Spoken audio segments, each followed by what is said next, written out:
Check, check, check. 1 2 1 2. What's happening? What's up? Got that thing fired up. I am starting my YouTube live because we are streaming all on social media: Facebook, YouTube, Twitch, Instagram, TikTok, and yeah, everywhere. So what's happening, everybody? What's up? This your boy, Mr. Richard, aka the Black Money Diamond Champion. I don't know, just making stuff up. But yeah, we talk everything money, we talk everything finances, and I don't know if I should have a live Q&A. I haven't done one in a long time. I probably just do a freestyle. Normally I give subjects, but if we want to do a freestyle, we can do a freestyle, meaning that any type of financial question that you have, because I know there's a lot of noise out there. There's a lot of misguidance out there. There's a lot of people out there trying to tell you how to do something or what to do, and they are wrong. And it's not even the fact that they're wrong and I'm right. I don't even try to look at it like that. It's just a lot. When I sit back and I try to take the information that they give you guys, or the information that always gets a lot of feed, or information that gets a lot of views, I'll look at that information and I'll say to myself, that doesn't make any sense, because I'll take that information. A lot of people will get the noise or get that information and they'll just run with it, or they'll remember it, or be engulfed in their mind that, yo man, this is legit. And then I'll take that along with my other knowledge and I'll just dissect what people say. And I'll say, yo, this is not right. Like, who gave these people a platform, right? Just because you have a camera and a cell phone and you turn it around and you can speak into it doesn't mean that the information that you're giving to people is accurate. So I think that there's a lot of misguidance out there. And my objective is to try to educate and try to get anybody and everybody to get to their financial dreams and goals. Because there's a lot of money out here. There's enough money for all of us to be thriving. And there's a lot of money out here. And all of us can get ahead, and all of us can have all our financial dreams accomplished in our lifetimes. But you just have to um, go out there and get the proper education, and go out there and do everything that you can do to get ahead in life. And as soon as we start talking about, as soon as you start talking about that type of wealth and that type of money, it generally will reflect or come back to your personal spending.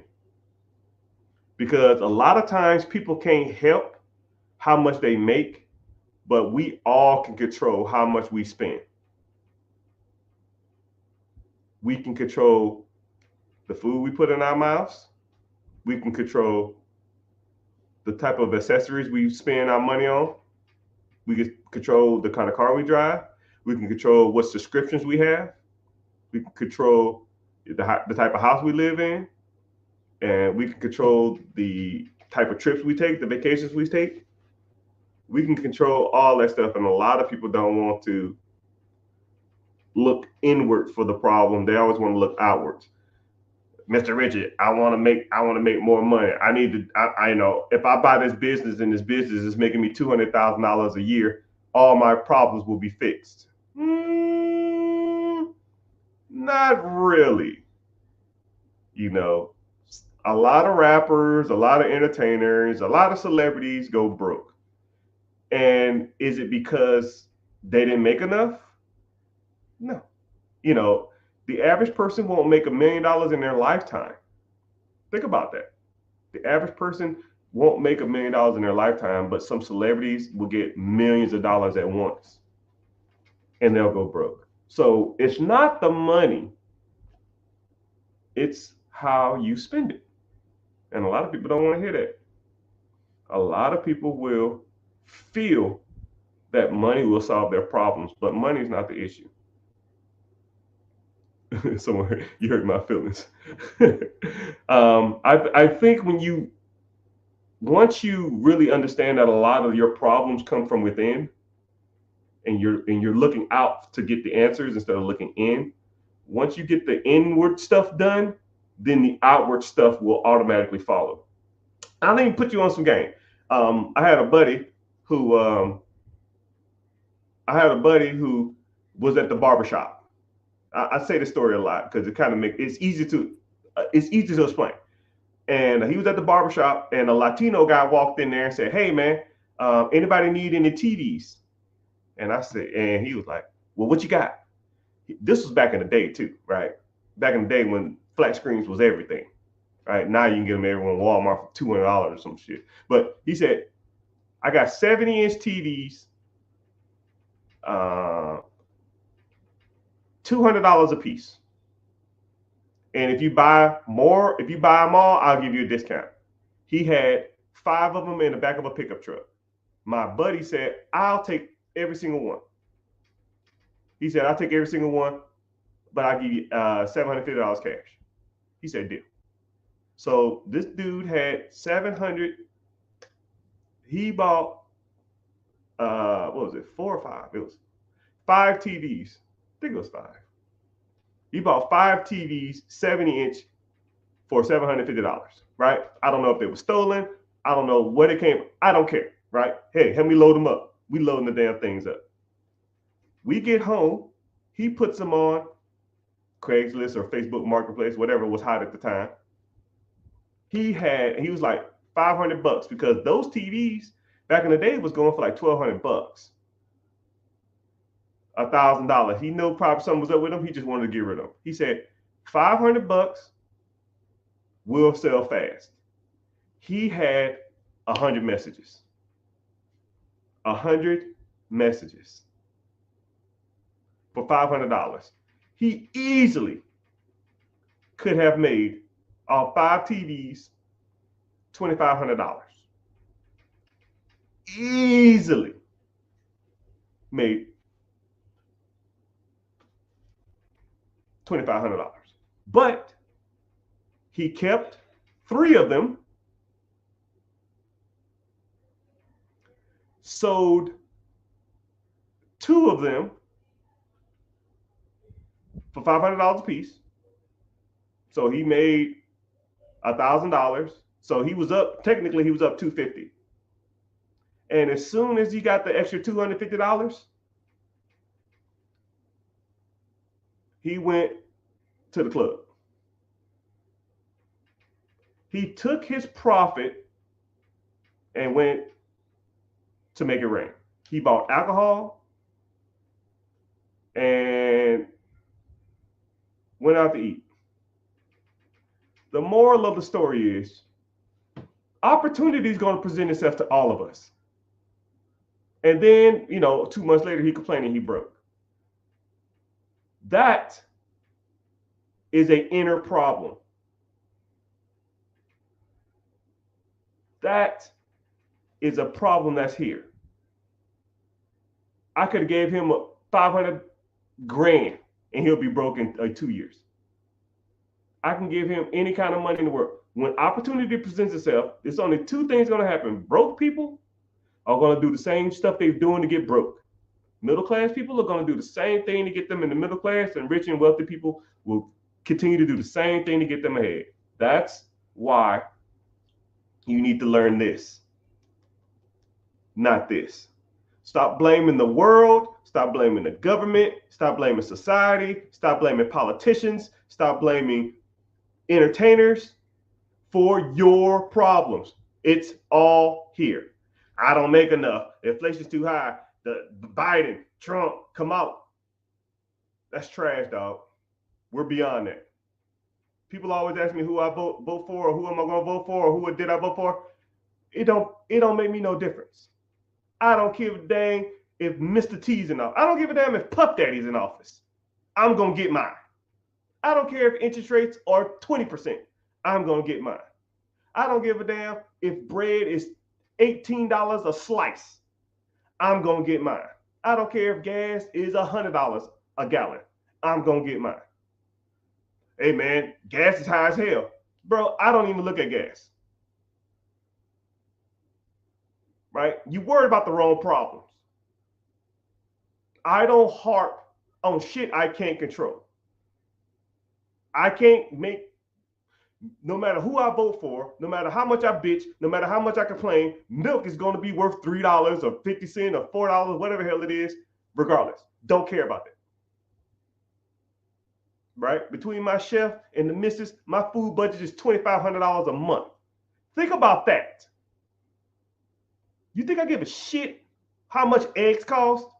$2,500. My chef comes over, what you want to eat? Cool, I need these 3 meals. Okay, cool. Here's your bill for the month. Cool, thanks.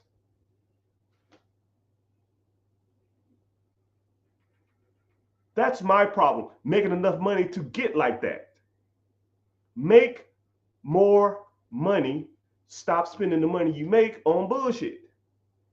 And then one day when you look back, you're like, damn, I got a shit ton of money now. Now I can start spending my money on dumb stuff. Now I can go get my hair done, my nails done, my toes done, go to the casino, go to the club, go to the Bahamas, go to Tahiti, go to Africa, go to France, buy a Hellcat, buy a Challenger, buy a McLaren or something. You know what's crazy? I'm not even bragging. This is my last brag. I was with my buddy who was getting his car serviced, and he got a decent amount of money, and they had a McLaren for sale.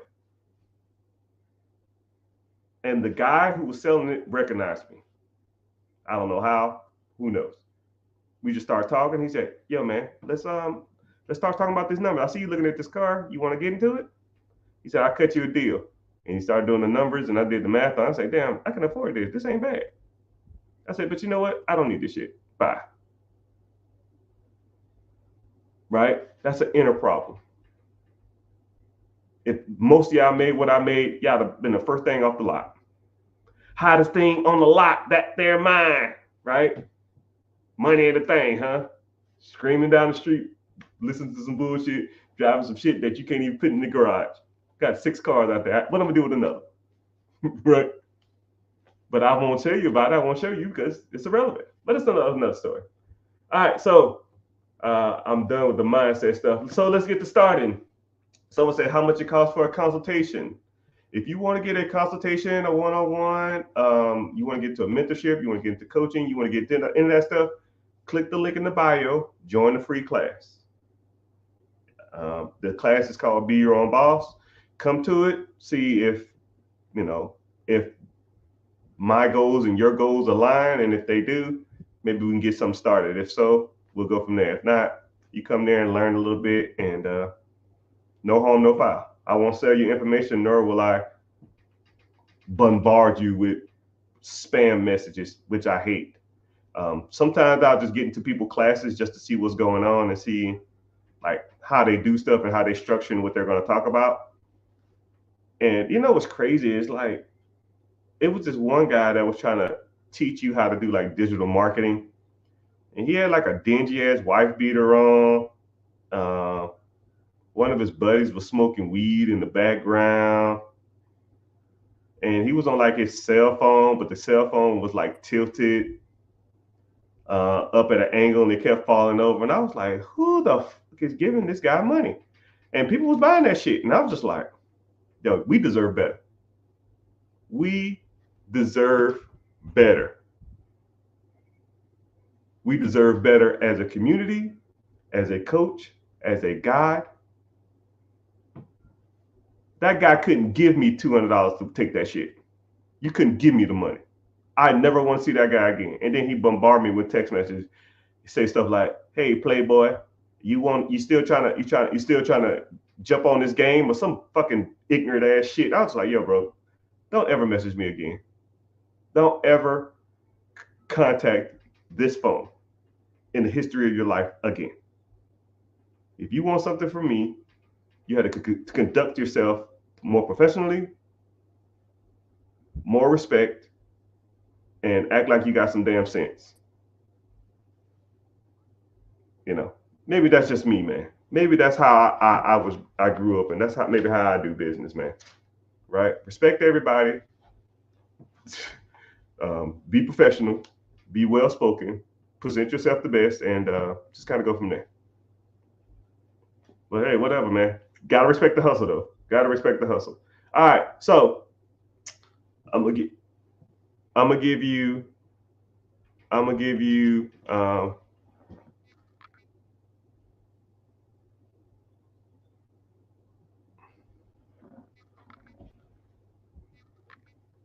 gonna give everybody a chance to get onto YouTube, the tube. So if you're watching from any social media platform, I appreciate you being here. But click the link in the bio, and then if you want to sign up for the free class, the link is called Be Your Own Boss. If you don't, then just go to the link and watch from YouTube because YouTube pays me to be here, right? So click the link up there and watch on YouTube, and it helps me out. And then also too, just a little side note: if you watch from YouTube and you comment, YouTube questions pop up in my face faster, and they're bigger too. So those on Instagram, because I have like 4 screens. So TikTok, actually 5 technically with TikTok. So TikTok, YouTube, Facebook, Twitch, Instagram, 2 Instagram pages.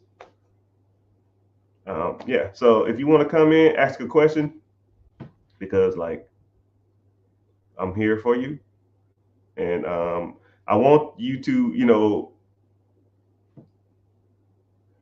ask anything that you've ever been unsure of, or give you a better understanding of some of this stuff, because a lot of this stuff out here that people try to teach, they are not that good. They're not even close to being good. There's some guys out here that are good, but it's like buying a puzzle piece, but someone took a hand. Someone It's like buying a puzzle, and then someone takes a handful of the puzzle and throw it in the trash. And you could put as much of this puzzle piece together as possible, but if a whole bunch of pieces are missing out of it, it's going to be hard to come up with a proper visual of what you need puzzle wise. And because, like, okay, I kind of even break that down. So there are some people out here who's really, really good at credit. And then there's some people out here who's really, really good at credit stacking or hybrid credit lending or getting loans. And those guys can help you get the bag. But then they don't know what to buy with it. They just help you with the money, right? Here's a whole bunch of money. I don't know what to do with it. And then you have some people that are good at real estate, right? And then there'll be like subcategories of real estate. Okay, I'm good at Section 8. Hey, man, I'm good at wholesaling. Oh, man, I'm good at the BRRRR strategy. Oh, I'm good at tax liens. But if a situation comes up that doesn't require a tax lien, they don't have no clue what they're doing. Or, hey, I want to buy a business. Okay, cool. Do you have money? No, I don't have any money. Well, you're going to need good credit and money to buy a business. How's your credit?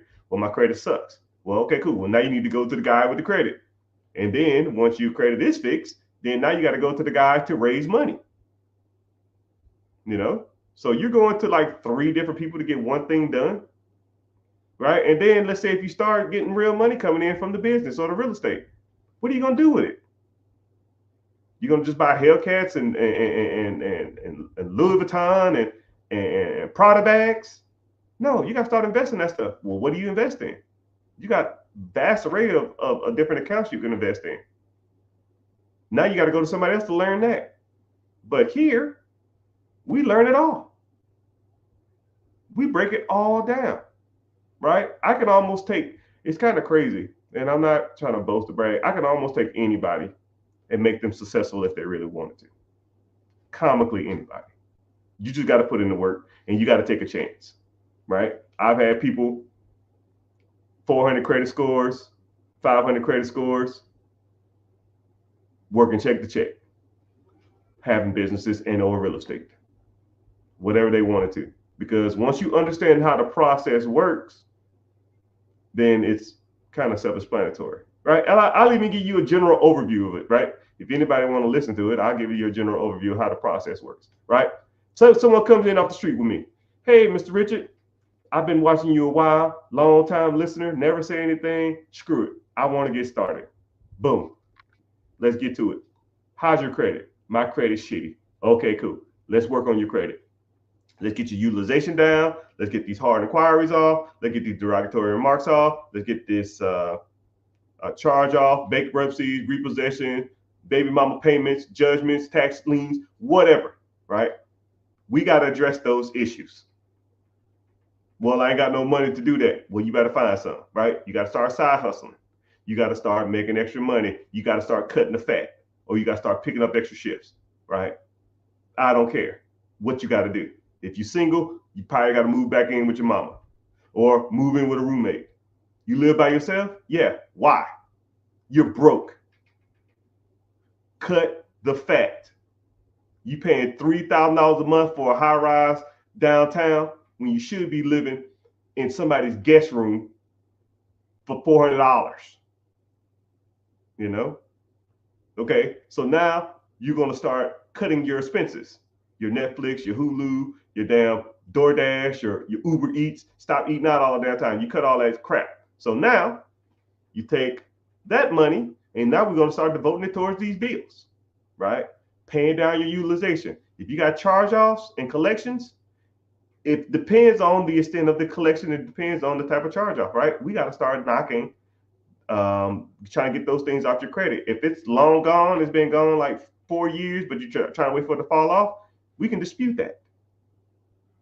Dispute charge-off, dispute late payments, dispute bankruptcies, dispute repossessions. Fight that stuff off your credit. So now we fighting all this stuff off your credit, and your credit score is going to slowly but surely start jumping up because now you're all that hard inquiry crap gone. Late payment stuff gonna be getting out of there. Credit collections and any type of derogatory marks, we're gonna try to get all that crap off there. Okay. So then once you have your credit looking halfway decent, and while we're working on that too, we need to start working on some business structure.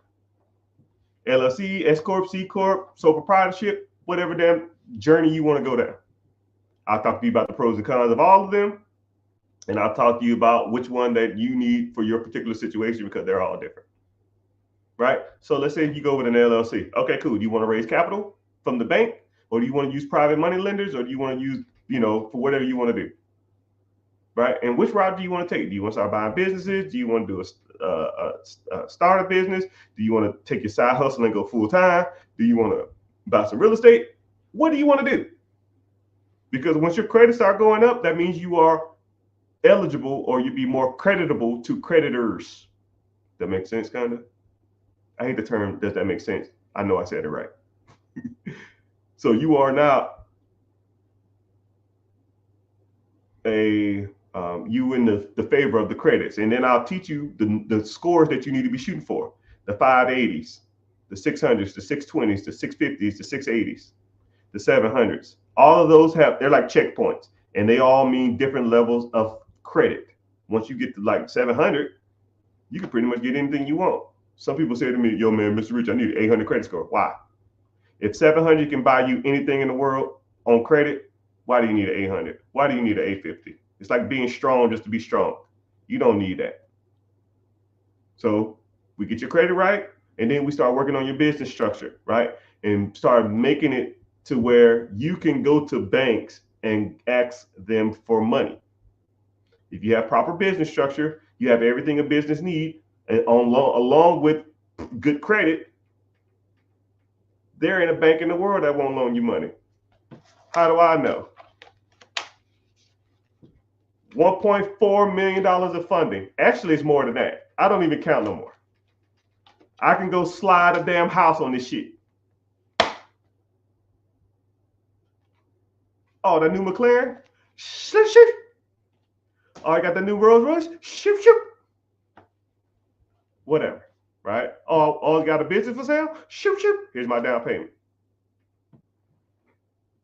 Because I've shown through time and history that I can pay my bills on time and that I am a good candidate for credit.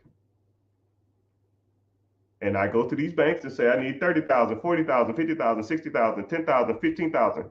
Okay, Mr. Richard, I got you. Okay, Mr. Richard, I got you. Okay, Mr. Richard, thanks. I got you. And they give me the bag. I rarely, if ever, get, I hate the term disapproved, but unqualified. There we go. Right? Bank of America be on some bull crap sometimes, but for the most part, I'm probably like a 98%, 98% funding rate. So 89% of the times I'll get funding.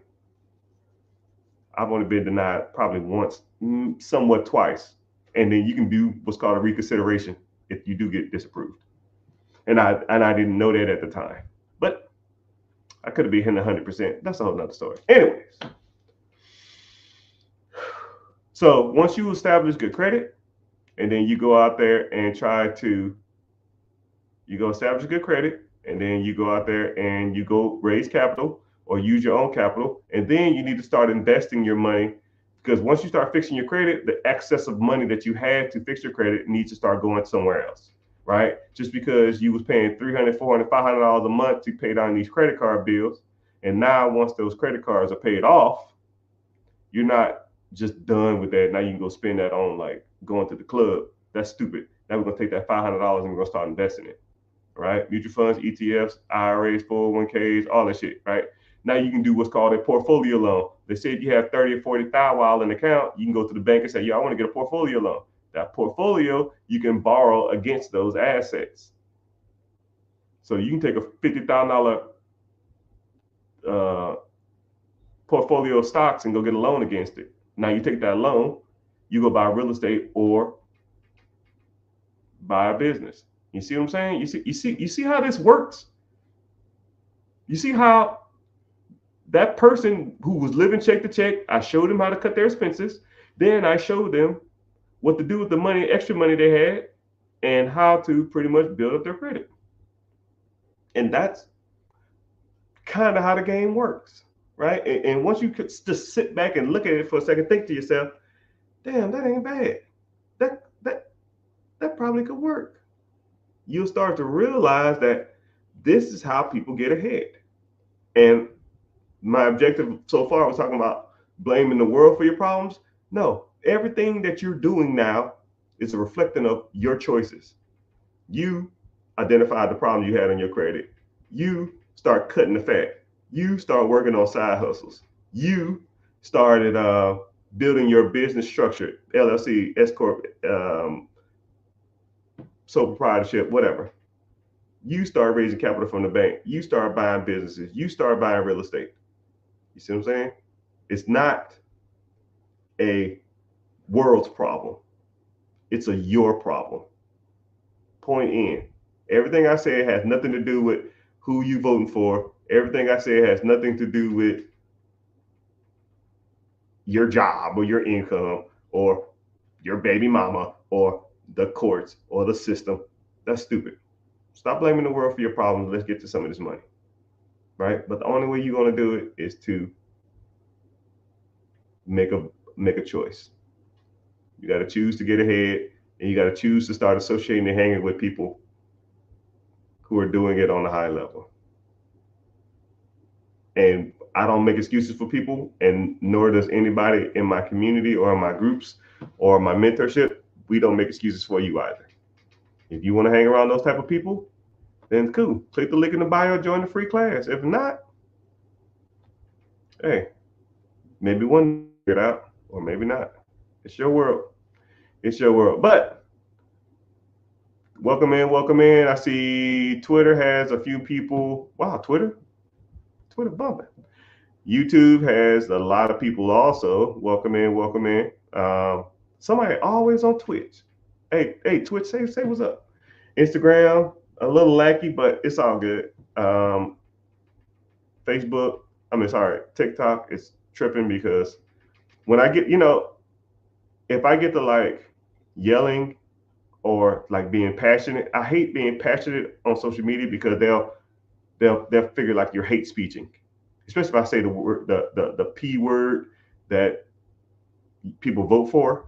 If I start saying those type of words that it come every 4 years, then they'll like start restricting my account. So I try not to talk about that stuff like that, right? But we'll start doing some Q&A. We got a decent amount of people in here. But come to YouTube, watch from YouTube, ask the questions on there. I see all those questions first. So let's get started. Right now, my expenses are high and very little extra money. My credit took a dip in the last 6 months, which happens. I have Turo as a side hustle with the LLC. I need to get something going soon. Yeah, I feel you, sir. A lot of my Turo buddies, I have a lot of them who have a lot of cars on the platform. one, Turo like raised their prices, and this is what's crazy about Turo. I see like Airbnb commercials, I see Uber Eats, I see Lyft, I see all those type of commercials. I never see it. I never see advertisement for Turo. It's almost like it's almost like they take a fee and then make you fend for the wolves. And then they raise the fee to where it almost doesn't make any sense for you to make any money. Now I have friends on Turo that have one of my friends, actually I got a few of them. One of them has 60 cars, and I have another one who has 37 cars. And I have a couple cars on there too. And I understand. But my cars are just paid off, just things that I just try to do just to mess around, make a little extra money here and there. Oh, what's happening? I see you. But yeah, Turo is ridiculous, and then there's so much competition on the app; it's kind of saturated. So now you got to lower your price to even get people to rent from you, and then they destroy your fees. So I feel you, sir. So, but Turo is a little more passive, right? You just put the car on there and you clean it up and you get it back, and you kind of go from there. But um, the expenses are high on Turo, like I already said. So you might need to start cutting more expenses. I don't know what expenses you cut. I don't know you from a can of paint, but your expenses are high. You have an LLC. If you want to raise capital through that LLC, if your credit's halfway decent, I would probably look towards doing that. And if you want to try to buy more cars or either buy something else or get into something else that makes a little more money, because like I said, I personally think, this is my personal opinion, mark my word on it, Turo will be bankrupt in the next 3 years. It ain't gonna make it. And in 3 years is even pushing it. I'm just being a little more genuine. Being a little more generous with my prediction. Unless they start doing more advertisement, then it ain't gonna make it. Like I never see a Turo commercial, right? That's why I kind of don't like them. But that's another story. I'm trying to find an event space event space hall, event space / hall for sale to find existing business in some community centers. Can't have liquor sold on property. Yeah, it depends on your state too, sir. It depends on your state. A lot of times these companies they have some built-in clause saying that you can BYOB or um, you can't serve liquor there. And then like if you had an event space and you couldn't serve liquor there, like who would want to be there? Like what wedding would you want to be at? Or what party would you want to be at that I can't drink? So it's almost like, why even want to be in that type of space in the first place, especially in those areas, right? So you might want to look into something else because I'm not trying to invest into a business that can't maximize its profits. If I can't buy something and people can't have a party there, and if I say party, if I say I'm having a party or wedding, the first three things that's coming out of people's minds probably the DJ, dress attire, and food and alcohol. Like, I mean, that's just it. And if someone say, "Oh, it's a draft party," and you're like, well, "Why? Somebody they AA or something?" They're like, "Oh no, it's just we can't have alcohol here." I'm like, what? What kind of party? And then think about it like this: if you had three venues and you had the choice out of all three, and one of them said, "Yo, we can't drink here," I'm going to the other ones. I'll pay more so I can drink, even though I don't even drink. I'm just saying that that's just my personal opinion. Drinks free. Yeah, yeah. We're gonna get drunk in the car. We gonna get drunk in the car. Someone said, "Do I have businesses for sale?" No. I sold the last one I sold was 2022. That's the last one I sold. But the ones I got now, they're so seamless and so effortlessly ran. I'll be a dummy to sell them. There's no point. You know what I mean? Why?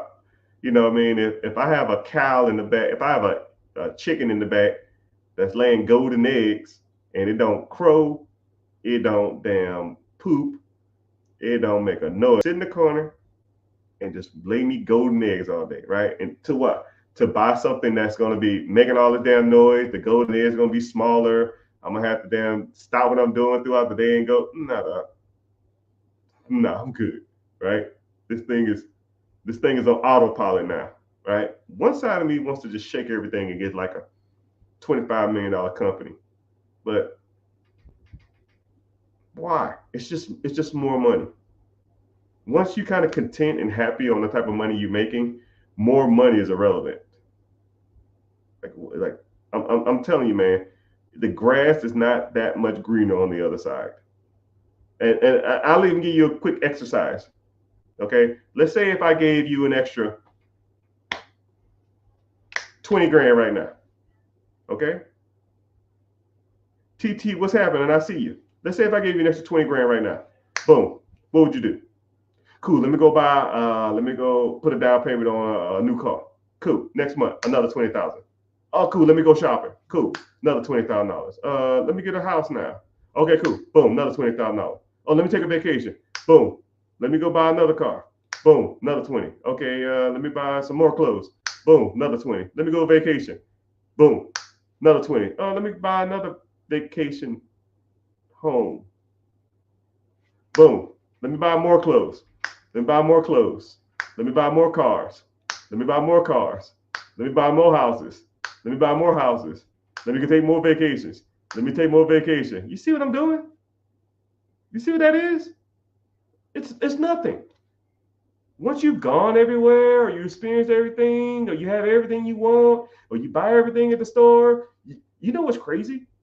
I'll go buy stuff at I'll go buy some clothes, and then I'll go get like 4 outfits, and then I'll put them in my closet. And I'll wear one. I had one that I really liked, and then a week later, you know I'll wear one around the house or something like that, and I ain't even go nowhere.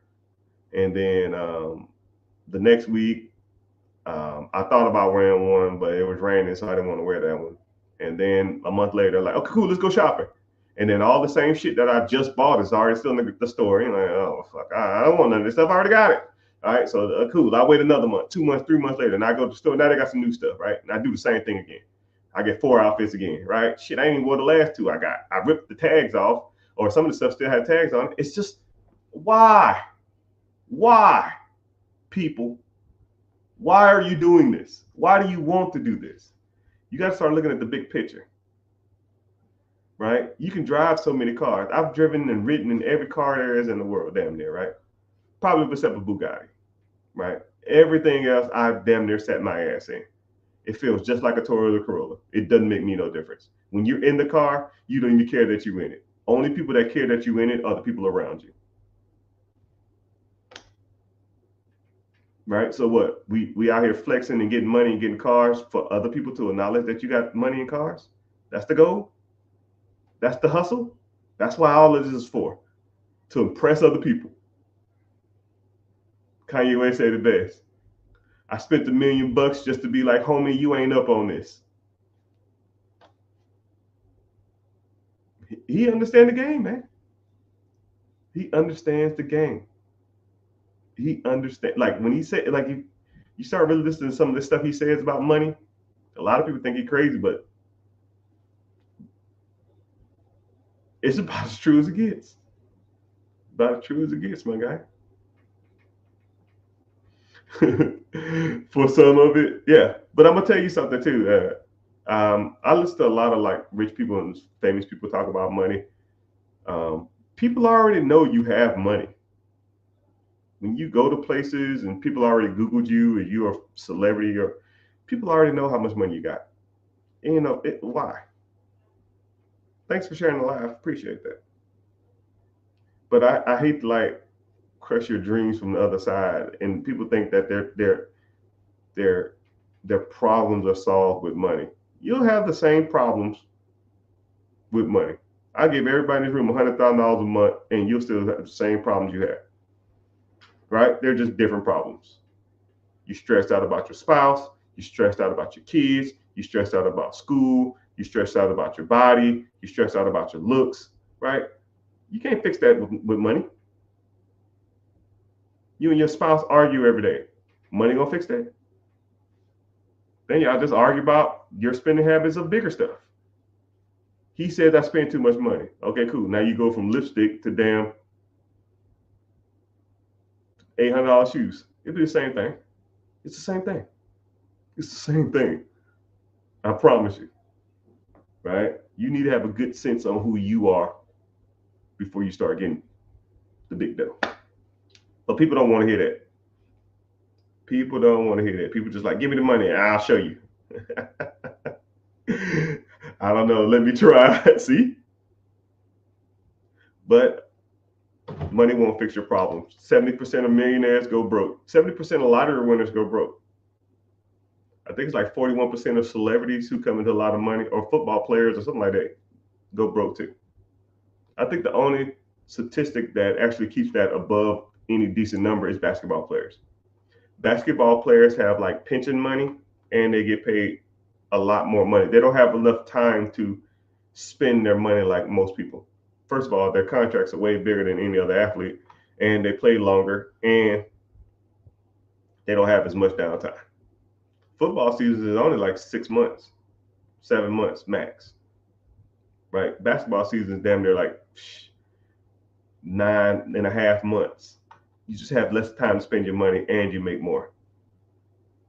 You know, MLB has they don't they do and they don't. But it's only like, if you really look at MLB players,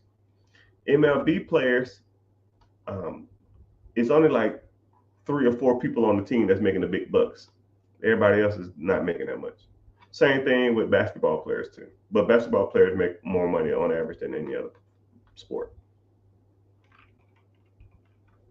But that's a whole nother story. But we've been on here for a while, man. What questions y'all got for me? We can talk about credit, growing your credit, business credit, leveraging credit, business funding, going out and raising capital from the banks. We can talk about investing, mutual funds, ETFs, compound interest account versus simple interest accounts. We could talk about stocks, bonds, mutual funds, crypto, if you want to talk about that crap. We can talk about IULs, UILs, LUIs, or whatever the hell they call it. IULs? Is it IULs or UILs? IULs.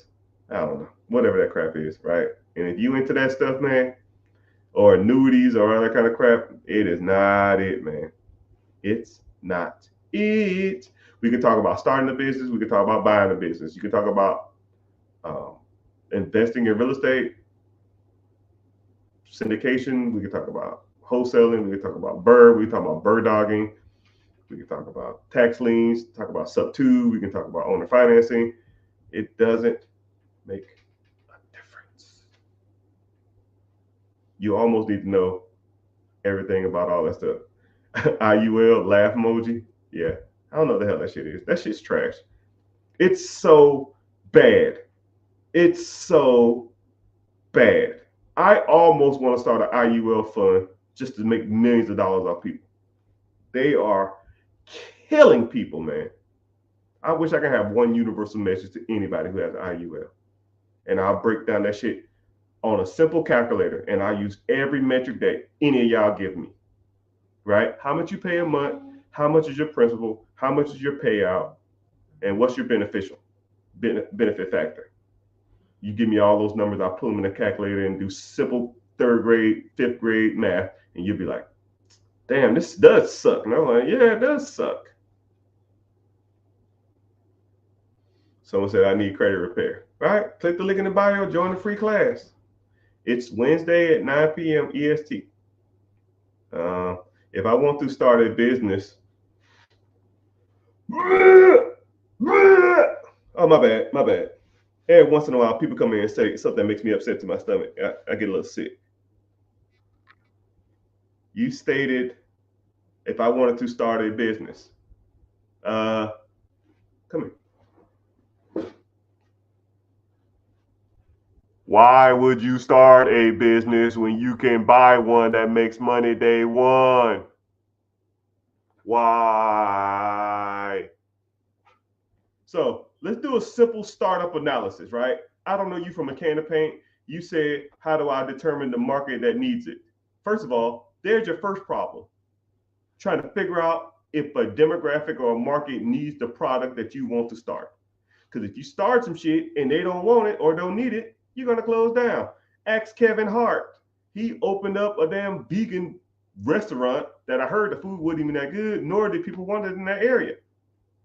And it closed down in 2 years because he didn't do the research, the marketing. He didn't do the market to see, he didn't do an analysis to see if the market wanted it. But let's say if there's a business that's already out there and it's been open for 15 years. Does the market want that business? It's been around for 15 years. You can't be in business for 15 years and not make money. Hell, you can't be in business for 5 years and not make money. Fuck, you can't be around for 2 years and not make money, right? Let's start a business and every month I take out $3,000 out of your pocket. Every month, $3,000 out of your pocket. How long are you going to survive? Let me take $5,000 out of your pocket every month. How long would you survive? $10,000 out of your pocket every month. How long would you survive? Not freaking long. Okay? If a business has been around for 5 years, 10 years, 15 years, 30 years, how much money are they losing every month? Probably none, because they have their answers figured out. The market has already been determined. They already have customer loyalty. They already have a base that they can market to. If they wanted to market to somebody, market to the people that already come there, right? Do giveaways within, or do incentives or give backs to people who've been loyal to you for 10 years, 15 years. Now let's do a startup analysis, right? Boom. I found an area I want to invest in. Okay, cool. I need to, I want to rent this place out. Well, what is it? What's the triple net lease? Meaning that I got to rent this shit out for 5 years and I have a 5-year option after that. Okay, well, how much is the lease? $5,000 a month. And I need 50 grand up front. Deal. Okay, cool. As a deposit so you don't mess my shit up. Okay, cool. $50,000 at your account, gone. So $5,000 a month, you got to do what's called a build out. So now you got to go and, buy.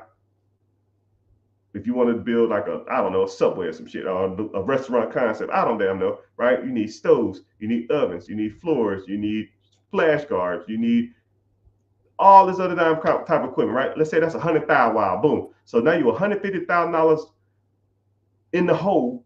You ain't sold a burrito, man. Not a freaking damn sandwich. So now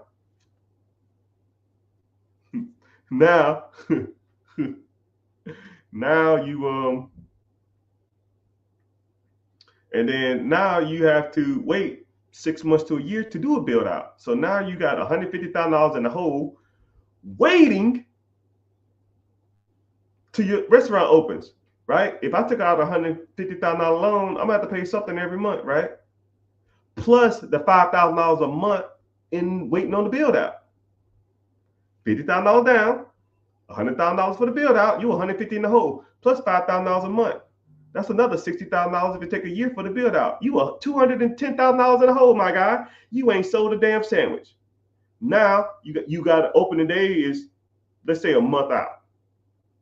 So you want to like just start and open up and say, boom, hey, everybody come in here. And you making the sandwiches, or you grilling, or you cleaning? No, you got to hire people, right? And then you got to train people. So you need a general manager, probably. That's another 60 grand. You need a head chef and an assistant chef. 50 and 50 right there, 50 and 40. You're going to need some staffs and some waiters and a janitor, right? Janitor is 40. Regular staff, I might get you at $20 a piece or $15 a piece, depending on your state. You got 20 grand a piece right there. You got 10 members. 10, 10, 10, 10, 10, 20, 20, 20, 20, 20. You got $200,000 just in $20,000 just in regular staff a year. So build out $150,000 down payment, $5,000 a month, plus training for 2 months, or I'll give you training for a month, right? $200,000 a year. 1 month, I give you 18 grand. You are damn near $240,000 in the hole. You ain't sold a damn burrito. And then you open up the door, and what do you see? Crickets. Because you ain't even put no money to marketing. So now you got to spend another $10,000 on marketing to just get people in the damn door, right? So you $260,000 in the hole, right? And let's just say you had to pay that $260,000 back in the next year. That's $23,000 a month. And let's say your burrito sells for $10 a piece. You got to sell $23,000 worth of burritos or sandwiches or whatever the hell you damn selling just to pay the bills.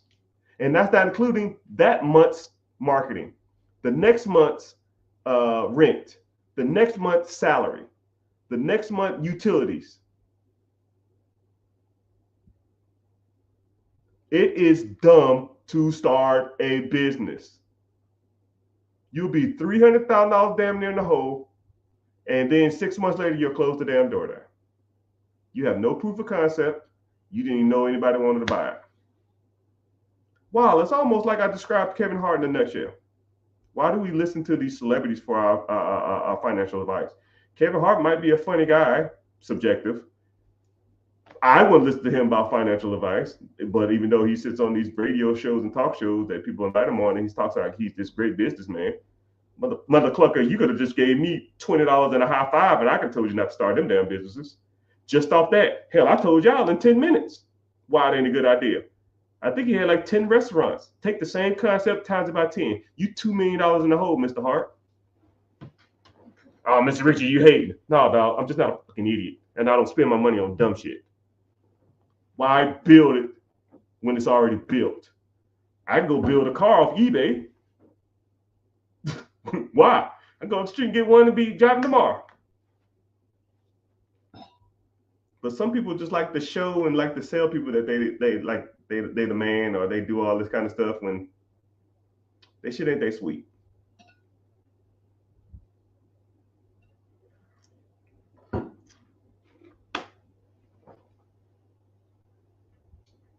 Someone says, if a business is cash flowing, why do people sell them? I always use your car as the best analogy. Okay? I use your car as the best analogy. Whoever's in there, name your very first car. All right? Someone says if businesses are making money and they're good businesses, why do they sell them? Name your very first car. If y'all want to start naming random cars, right? Mine was a 1984 Toyota Corolla. Right? Man, that thing is nice. I love that damn thing. Someone says a BMW. Okay, I see you. Someone says a Honda Accord. Someone says a Nissan Maxima. 1998 Nissan Maxima. Black four-door. That's a quote from Menace to Society if you ever want to look that up. I think it was 1998 Maxima. 1990. No, it was 1990 Nissan Maxima. Right? Ford F-250, right? So someone says a Grand Am. Okay. So you got your first car in your head, right? And let's say you drove that car in high school, and it was like a piece. Most people's first cars was a piece, right? Someone said a BMW paid in full style. They had them BBSs on it, them gold BBSs. Like what's crazy about them BMW 328s, the 325s, the 323s with some BBSs that's convertible? Them shits are going for like 40 grand now. It's crazy. Hey, whatever, man. What's old is what's new now, right? Anyway, so let's take your first car, right? And let's just say it did its job. It got you back and forth to, most people's first car was a POS. It got you back and forth to it got you back and forth to school. It got you back and forth to your little part-time job that was making minimum wage.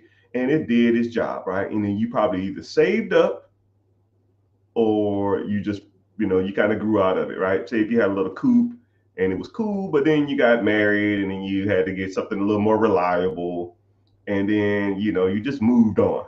You know what I mean? So like the car is not a bad car.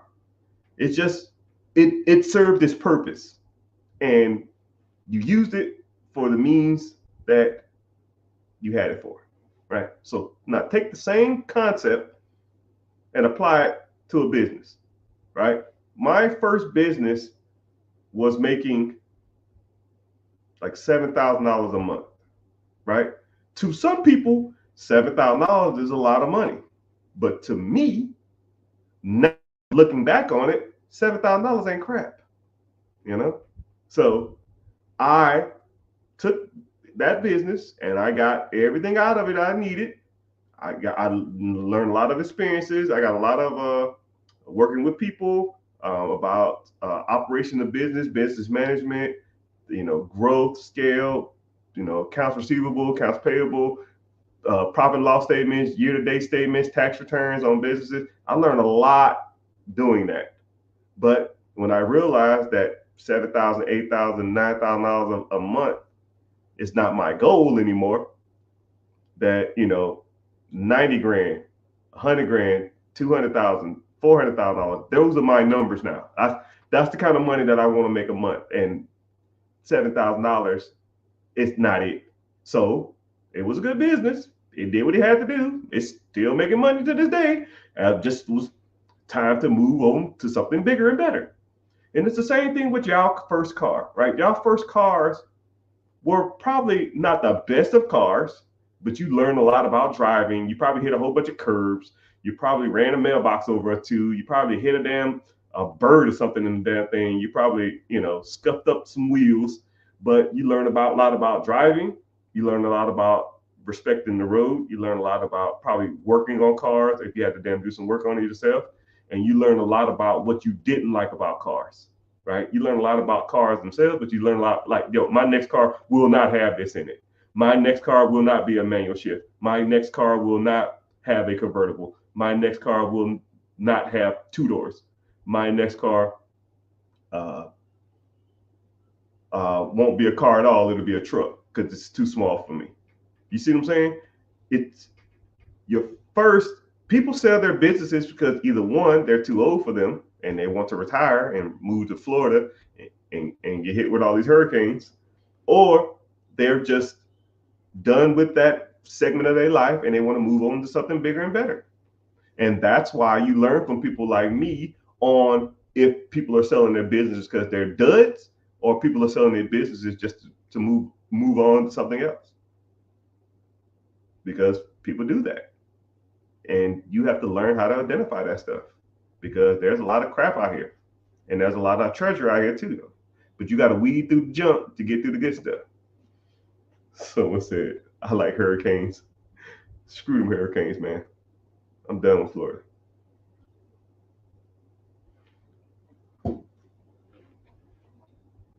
But I appreciate that question though.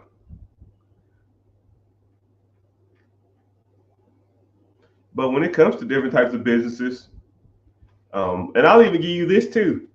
There's a lot of businesses for sale that a lot of people think are good, and a lot of people don't know that they're not that good. So if you had to guess, right?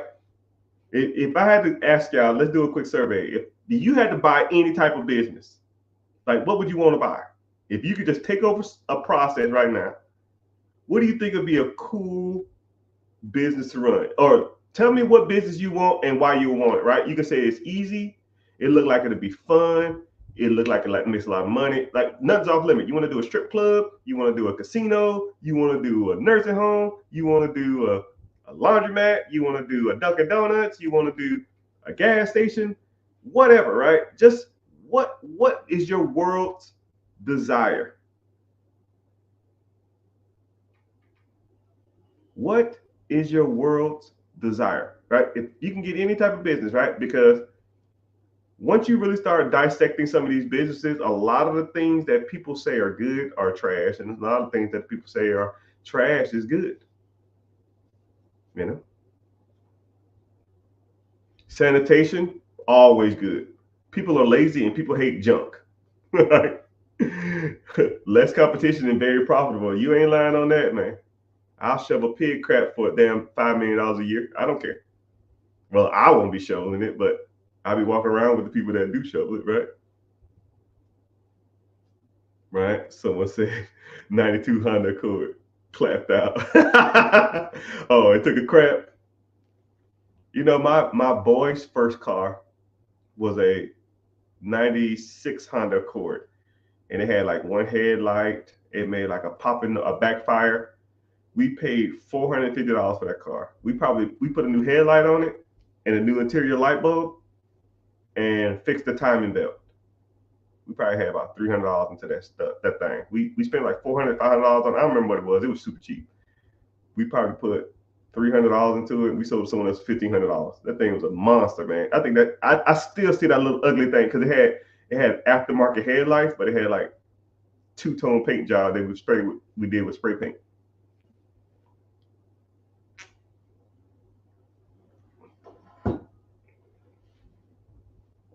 Someone said mobile detailing and film protection. Yeah, the markup on some of them things is nuts, man. And what's crazy is if I was you, I'd probably look into getting into that if I was you. That's a really good industry to make money on, right? But you can get to mobile details in multiple three different ways, right? You can do mobile detail as you go to them. You can do mobile detail as self-serve, and then you can do mobile detail as in you drive your car through, put them on subscription service, and they can vacuum their car out. And I think all of them are very profitable.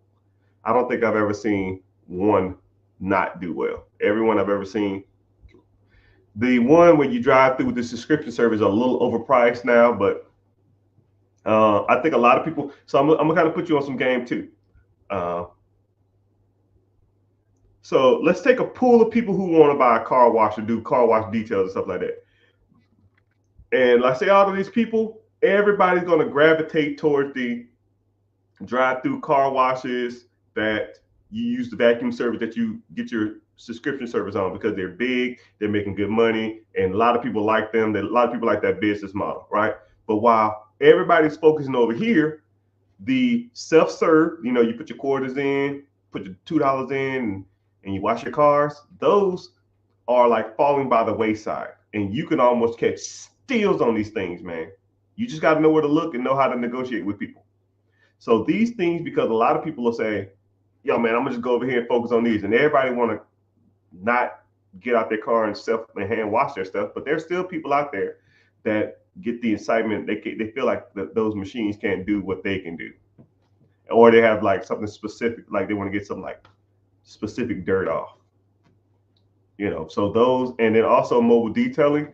I think any type of come to you service is going to blow up in the next 5 years. So let's think about it.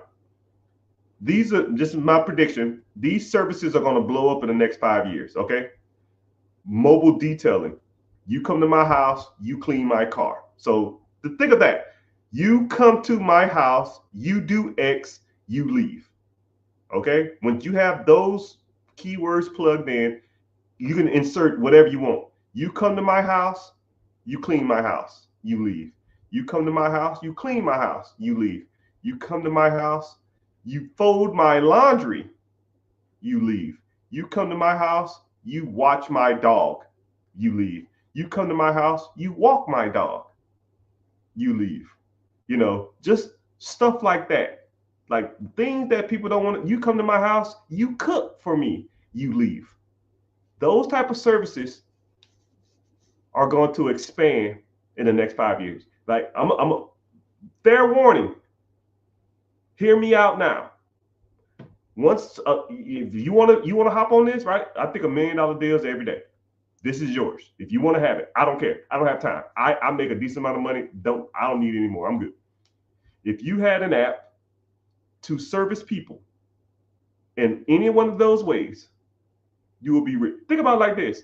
If I had an app to where a person would come over my house and cook for me and then leave, or an app where, like, let's say if I had like My mom used to make huge ass dinners, right? Barbecue chicken, macaroni and cheese, collard greens, cornbread, yams. And let's say she cooked enough for like a family of four, right? She take the family of four and she put it into like a little pan, couple of little pans, and then you ordered it on your phone, and then I would take you a whole family service of food for the day. I would buy that shit every day.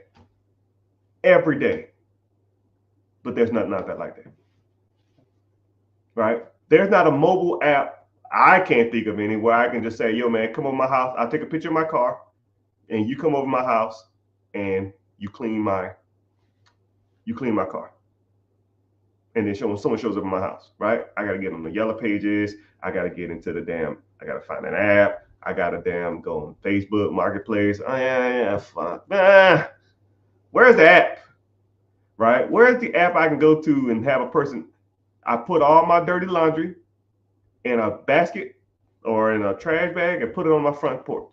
Somebody comes over my house, take my clothes, wash them, fold them, press them, and put them back on my porch in 3 days. Right? When I was in Iraq, we had a water restriction, so we couldn't even use the laundromat. We couldn't wash our clothes.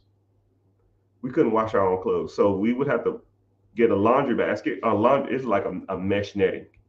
We would take our mesh netting, we would put our name, our like man number or serial number, whatever you want to call it, and our address on this piece of paper. We'll stick it in there. We'll put it in there. 3 days later, we come back, underwear crispy, shirts crispy, pants crispy, uniforms crispy, socks crispy. I said, why did this everywhere? If I put my laundry on the front porch, somebody come and wash my clothes, fold my clothes, press my clothes, and vacuum seal them tight, and put it right back on my front porch in 3 days, I'll happily pay for that shit. Happily. But hey, I can only give y'all $1 million ideas. Y'all gotta do it. Y'all gotta do the work, right?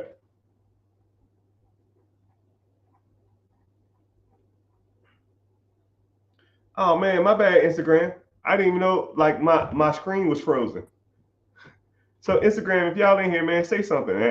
I didn't see the message. I was like, why Instagram ain't talking? Why no one ain't coming here? But I seen people popping in and out of there, but it just wasn't doing anything. But thank you. I mean, go over to YouTube. It's a decent amount of people in the YouTube watching. Thank y'all for being here, right?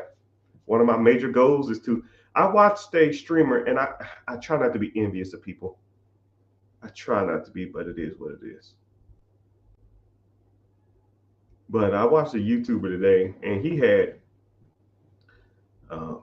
like 8,400 people in his live, and he was just talking about like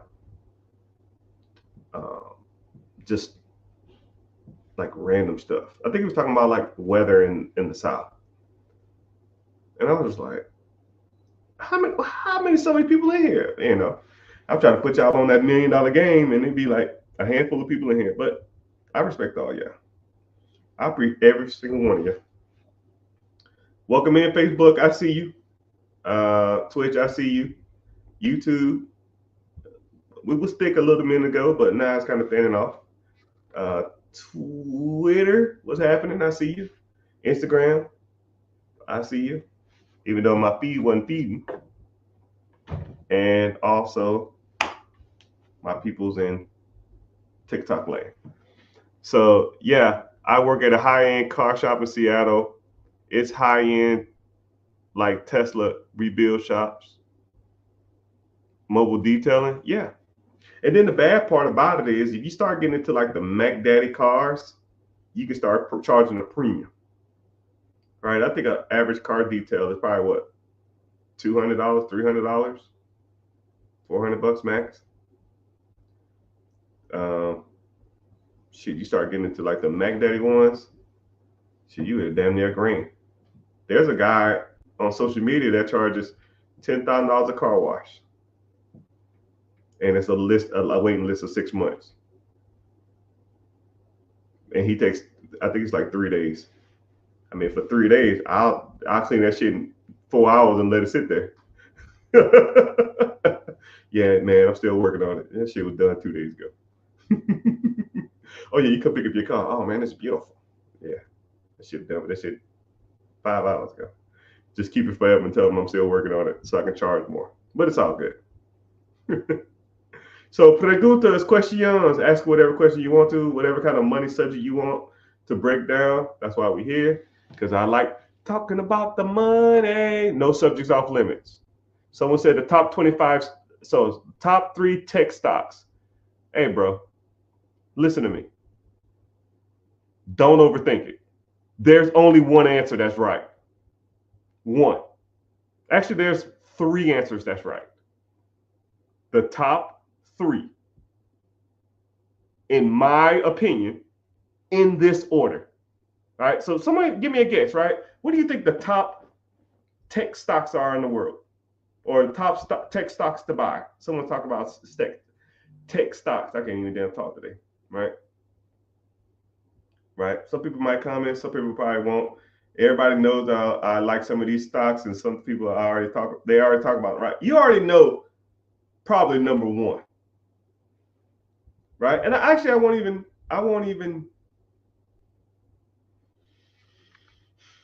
be biased. Okay? Because my answers are gonna be a little biased. Okay?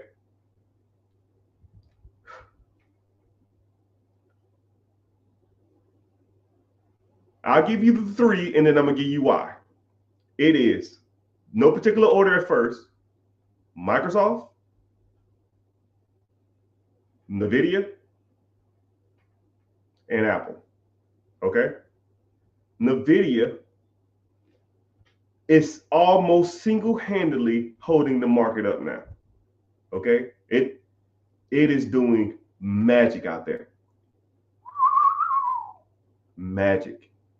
The amount of money this fucking company is making is nuts. It is probably the highest performing stock over the last year. It's damn near destroying everything. It's almost unheard of. If they told me they was making Terminator computer chips, if they was making the computer chips that the Terminator runs off of, I would believe them.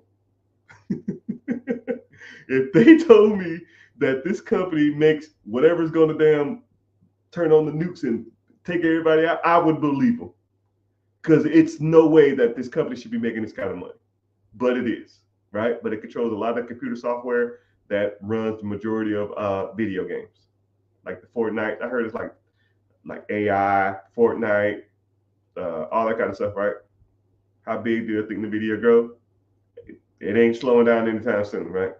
So NVIDIA, the next is Microsoft, no particular order. Microsoft, because Microsoft, you almost need operating systems to operate anything, right? Regardless if you like Apple, regardless if you like iPhone, regardless if you like any of that other crap, you go to work, they're not using Apple. You go to the library, they're not using Apple. You go to the government, they're not using Apple. You go to any of that other stuff, anything in the world, most systems run off Microsoft, right? You want a Word document, it's not going to be on Apple. You want an Excel spreadsheet, it's not going to be on Apple. You want a PDF, we're pushing in there. Now you in I can't even think of what they call it now, but you know what I mean. You get the point, right? And then Apple. Apple has been doing me good. I want to say I started investing heavily in Apple, I want to say 2016. I did a real estate deal. I think I hit for like, I don't know, 45 grand. And then a buddy of mine said, Adobe, sorry. Yeah, you're right. Someone told me Apple's gonna split. And I said, okay, cool. Thanks. When you heard? I heard they're gonna split this week. Cool. And my $45,000 check from a real estate deal I did just deposited earlier that week. I took the whole 45 and put it on Apple. And I've been slowly but surely putting about $500 to $1,000 a month since then on Apple. my Apple is up easily 700, 800% since then. Easily, right? So I will never, I don't like Apples. I don't like iPhones. I don't like Apple Watches. I don't like iMacs or Mac Pros or Pro. I don't like any of that crap. I will never, ever, ever, look at me in my eyes, ever, ever, ever, ever, ever own an Apple product. Ever. But I swear up and down by that product, by their stock. Because I know people are diehard loyal to that stuff. And then when people are diehard loyal, you will make money off of it. You make money off people's loyalty. You could take coffee from the gas station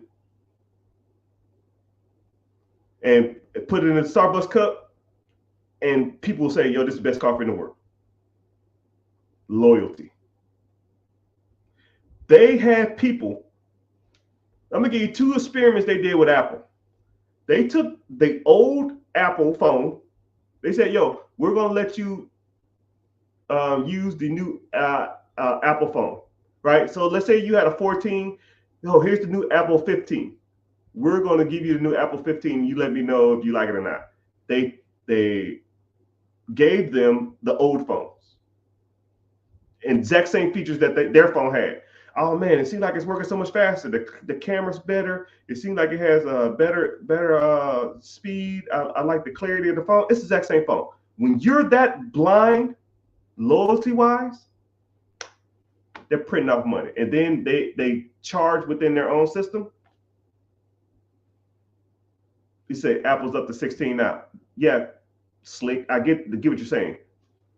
Hear me. Listen to what I'm saying. The point is, people are loyal to those brands, right? Some people will literally ostracize or critique or belittle people if they don't have those devices. My kids come to me all the time and say, all my friends have Apple. You are just falling into that marketing crap. They have less than superior products on all levels. And then they had another experiment where they will put Android people in a room or Google Pixel people in a room, and they will have other people come into the room and they will brag about how much they love their Apples. So they'll give a random person, right? Say you have a Galaxy whatever, right? Or a Pixel whatever. They'll put you in a room and then they'll bring like 3-4 random people in there and they'll just brag about how much they love their iPhone.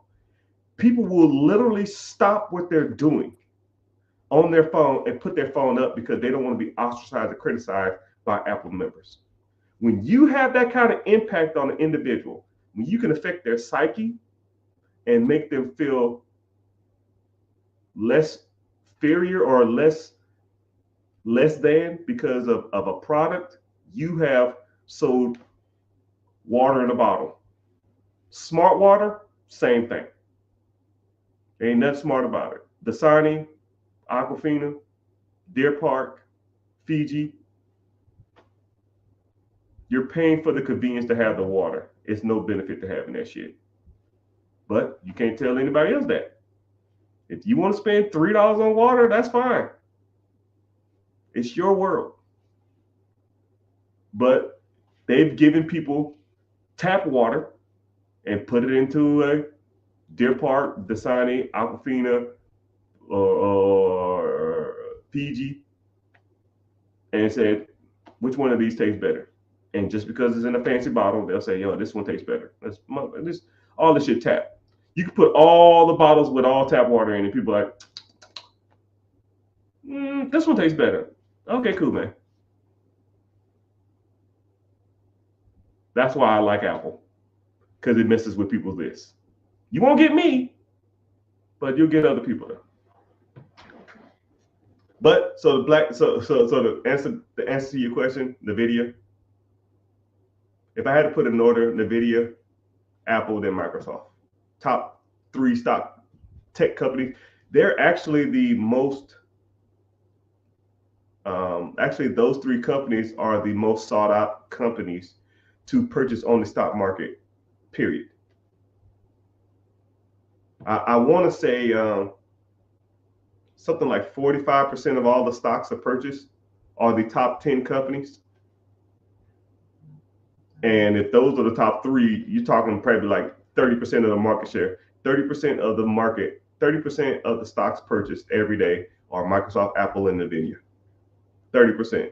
I don't even know how many billions of dollars are traded every day, but think about that number. Sit on that one, homeboy.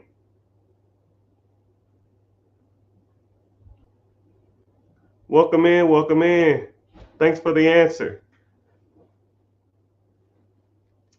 Yeti's the same way? Yeah. You know the person that made Ozark? He was one of the co-founders of Yeti. And they had a disagreement, so he went and started his own brand, called it Ozark, and then got a contract with Walmart to sell pretty much the same product with Ozark on it. And now Ozark sells way more cups and stuff like that than Yeti, and they're the exact same thing. Same thing. Crazy how that works, right?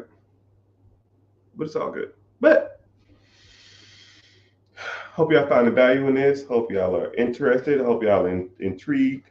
Hope y'all are in every adjective that you probably could think of. I try to provide people value. I try to give y'all some knowledge, some game when it comes to this money stuff. Yeah, ask the questions, people, because like you rarely get a chance to ask.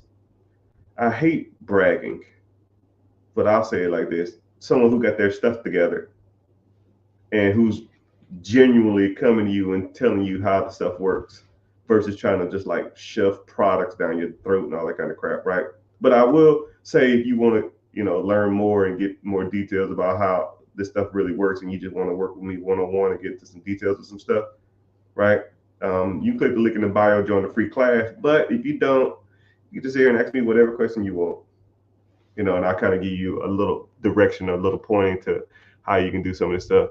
Someone says, I'm 19 years old and I got 40,000 while liquid down for a serve car wash. Hell yeah.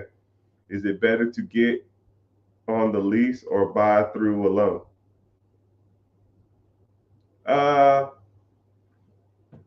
Generally, whenever you buy, so if you have a car wash, so first of all, self-service car washes are the ones that you go up to, you pull up, and then you go put your money into the machine, and then it cashes out quarters, and then you put your quarters in, and you wash it yourself. Okay, that's self-service. Anything else that's like self-service with the vacuums is technically not self-service. It's automated car wash, but that's another story. So let's say you wanted to buy a self-service car wash or get into the self-service car wash. Generally, those buildings, since the building is the car wash, more than likely they're not going to lease it to you. Sometimes they will, sometimes they won't. Sometimes a person will lease out those type of buildings, or they'll lease out the land. But for the most part, those type of buildings are like one in the same. You're not gonna like a self-service car wash that you drive through with vacuum cleaners in the back. They're only going to be used for one thing. Like someone's not going to buy that and turn it into. Well, I have seen some turn into like car dealerships, which is weird. But majority of things you're going to do with that is going to be a car wash. So if you're going to buy or get into those, you're not going to lease it from the person and then you reap all the rewards of that. More than likely, they're going to just sell you that business. So they're not going to keep the building. You rent out the car wash. You lease the building from them, and then you own the car wash portion because you can't separate the car wash from the building. It's just attached. That's weird. So more likely, you're gonna have to either just buy the building with the car wash attached to it. So yeah, so you're not going to probably lease that. You're going to have to buy that. And if you're looking to buy that, you can probably buy some in your area with that down payment. They're probably not as expensive as you think. You just need to start looking. Actually, I know of a few of them that's for sale. But whenever you do want to get into that stuff, you got to look at the fact that you have to be I call it a slave to the business, but I don't want to discourage you. I just want to give you a quick synopsis of how it's going to be. So let's say if you did buy a car wash, you have to check on it every 3 to 4 days, right? So pick 2 days out the week. We'll say Mondays and Thursdays, because Mondays after the weekend, that's your biggest money maker, and then Thursdays before the weekend comes or something. Okay, so because one, you got to see if someone broke into your shit, somebody broke a wand, somebody the cash is full or the cash is jammed, because if people trying to put money into your machine to get change out, and let's say it's jammed, or some clown put banana peel or some shit in there, because people are stupid. So now you got to either clean it out or work on it or service it, because if you're not checking on it, then you don't know what the hell's going on with it. So and then let's say if your money is full, like once your bill dispenser gets so much money in it, it can't take no more money. Or let's say there's a coin jam, now no one can get quarters. So now you have to go there and check on it, right? So I recommend every 3 to 4 days, right? Mondays and Thursdays or something like that, Saturdays and Wednesdays or whatever the hell you want to do. It's your world. It's your business. I don't care. Okay, and then when you're there, you're gonna check and make sure all the soap is full. You're gonna make sure that all the cleaning products is in there. You're gonna make sure nobody tore up anything, and then you got to empty the trashes too. Because let's think about it. Let's say if you go to a self-serve car wash, and then you sitting there, you pull up and you wash your car, or you wanted to wash your car, but then you look at the trashes, and the person ain't been there in 2 weeks. And then people are gonna dump their trash there, and people are gonna take their regular trash from their house and dump it there, and it's gonna be overflowing, and it stinks, and it's flies. Nobody want to vacuum out their car with flies flying around. You see what I'm saying? So now you got to take care of that stuff. You got to do the maintenance on that stuff. It's not cost effective to pay somebody to do that. You're gonna have to spend 2 to 3 hours every 3 to 4 days to do that. And it's just cheaper for you to do it. That business is probably only going to be making $60, $70, maybe $100,000 to you, which is good money, but you're going to have to work for it, right? You might get paid somebody $30,000, $40,000, but would you trust a $30,000 a year employee with all your cash and all your quarters? I'll wait. Hell no, I wouldn't. So you have to you got to do it yourself. Right? And you can do it full time if you find one that makes enough for that. But those are things that you have to think about. Those are the things that a lot of people won't tell you. They'll just say, yo, yeah, I can help you buy that. Buy this and take this and I'll hook you up. No, man, you got to sit back and really evaluate and start looking at these things and say to yourself, man, yeah, I either want this or I don't. You got to start looking at the numbers. Because if it makes sense financially, then everything else I can fix. But if it don't make sense financially, then there's no point. But that's a good question, though. Great question. Great question. Mr. Ballin. But next time, I ain't going to answer your question if your profile picture look like that. You need a decent profile picture, my guy.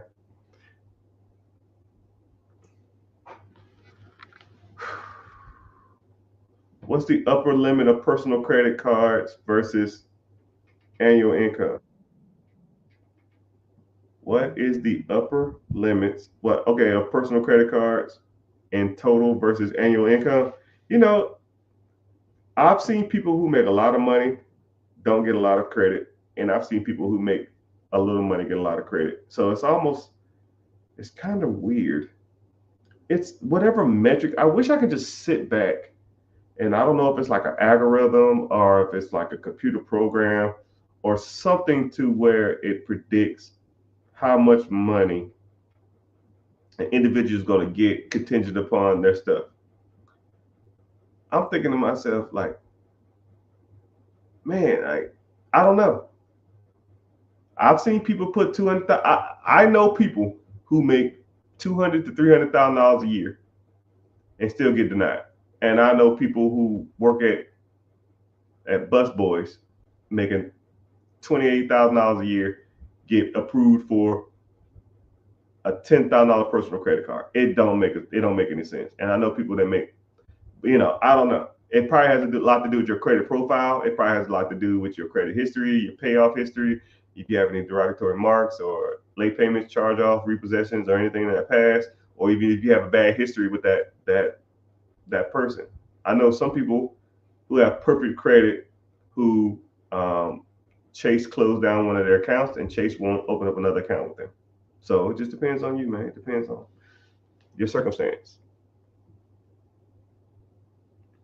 What is the best business? What is the best business to buy? What is the best business to buy to make $16K a month? Okay, so let's think about it. $16K a month, right? I'll make it $20,000 a month, right? Fuck it, let's go for it. You make $20,000 a month. I don't know if that's cash flow or that's just to your pocket. Now we're in a whole different part.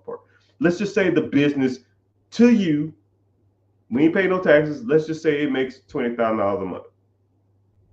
Okay.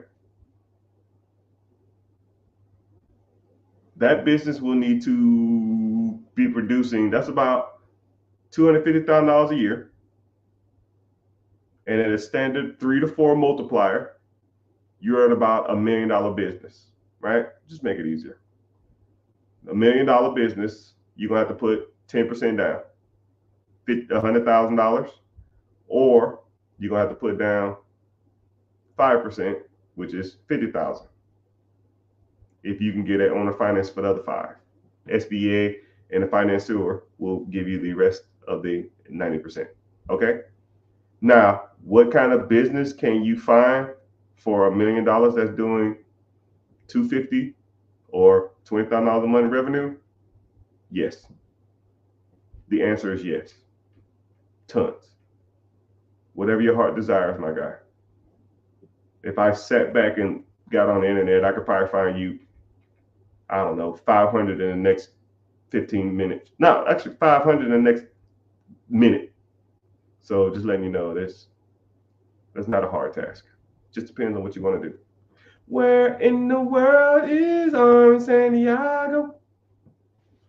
Someone said, how much money do I make on YouTube Live? Not a lot. Nah, if I had to average it out, they'll send me random checks here and there. If I averaged it out, it's probably only like $400 a month. It's not a lot. So let's do the math, right? Let's do my YouTube math. So YouTube tells me I need to go live every day. Okay. So let's say I get $500 a month, right? So I go live every day. I have to do at least 90 minutes to an hour, 90 minutes to 2 hours, right? So I'll put it at 2 hours, right? 2 hours a day. That's 14 hours a week. So 14 hours a week times 4 weeks, that's 56 hours. I'm $500 an hour, $500 a month, divided by 56. I make $10.90 an hour to be here, pre-taxed. So I'll make less than minimum wage to be on here to talk to you guys. But it's not about the money. It's about growth and education to everybody. And then one day, whenever I'm streaming and it's 1,000 people in here, or 10,000 people in here, or 100,000 people in here, then it'd be a whole different story. But journey of 1,000 miles starts with one step. I just gotta do my time. Right? Everybody starts here. Mr. Beast, he put out 10 years worth of content before he got his first 2,000 followers, man. 10 years of content. He has a video of him count to 1 million. It took him like 7 hours. Think about that. And people still watch that shit to this day. It's crazy. It's crazy. But It's just you got to do your time, right? I'll get there. I believe in myself. Got to put in the time. Anyways, when investing in the Midwest real estate, what to look for when hiring a property manager?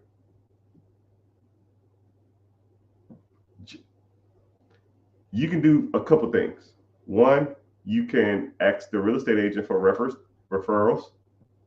A lot of times you can almost do reverse engineering too. If you know what properties are being rented, you can almost do what's called a skip trace and then message the person, say, yo man, I see you have this house for rent. Just out of curiosity, how do you like this property management company? Right? You can do stuff like that. But there's multitudes of ways, right? Since you in the community, just ask me one day and I'll break them all down for you if you want me to. But there's tons of different ways, right?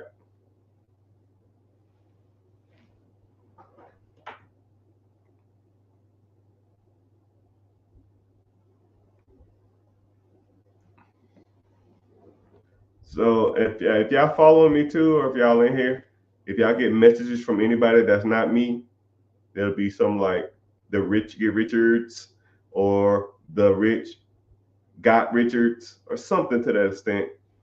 Just block them. They're gonna try to sell you on some crypto or some other crap. The scam game is crazy out there, man. And I almost feel bad if people get scammed by a fake account of mine. I used to I felt real bad. I wanted just to pay the people if they ever got scammed, but I I would be literally sending hundreds and thousands of dollars a day if that was the case. So just I can't do it no more. Right? There's three on here watching now. Cool, block them. Block them. They don't even follow. Block. Boop. How you gonna use my likeness and don't even follow me? That's almost disrespectful.